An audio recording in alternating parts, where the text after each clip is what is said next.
আহলে বাইতের ভালোবাসা যার হৃদয়ে নেই, সেই শত মুসলমান দাবিদার হলেও, শত নামাজি রোজাদার দাবিদার হলেও সে প্রকৃত মুসলমান নয়, ঠিক কিনা?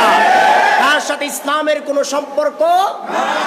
তাহলে বলছিলাম এই কথাগুলো এমনিতে আসে নাই, কারো মন গড়া বক্তব্য নয়, কোনো কবির কবিতা নয়। কবির কবিতা কোথায় পেয়েছে, এর সোর্স কে, উৎস কি দেখুন।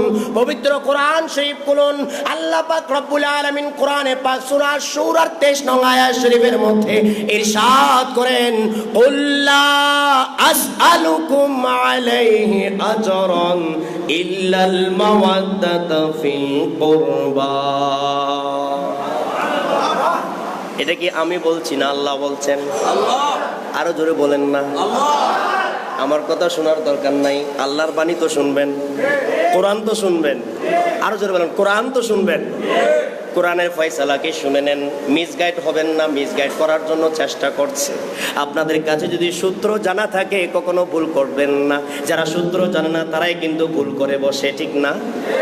যখন অঙ্ক করতে যাবেন, আপনি সূত্র জানলে ইন্ডিয়ায় গেলেও একই অঙ্ক যদি আসে আপনি করতে পারবেন।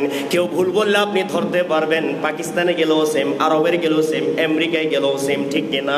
যদি সূত্র জানা থাকে মিসগাইড হবেন না। কেউ আপনাকে ধোঁকা দিতে পারবে না, প্রতারকরা প্রতারণা করতে পারবে না। আল্লাহ রাব্বুল আলামিন বলেন, হে আমার বন্ধু, হে আমার হাবিব, আপনি আমার বান্দাদেরকে, আপনার উম্মতদেরকে বলে দিন, তোমাদের কাছে আমি দ্বীন দিয়েছি, তোমাদের কাছে ইসলাম দিয়েছি, তোমাদের কাছে আমি ঈমান দিয়েছি, কোরআন দিয়েছি, রহমত দিয়েছি, বরকত দিয়েছি, কল্যাণ দিয়েছি, দুজাহানের মুক্তি নাজাত দিয়েছি। আমি তোমাদের কাছে কোনো প্রতিদান চাই না, কেবল আমার আহলে বাইতের ভালোবাসা চাই। এটা কি আমার কথা না, কোরআনের কথা? আহলে বাইতের ভালোবাসা কে চাইলেন? আরো জোরে বলেন।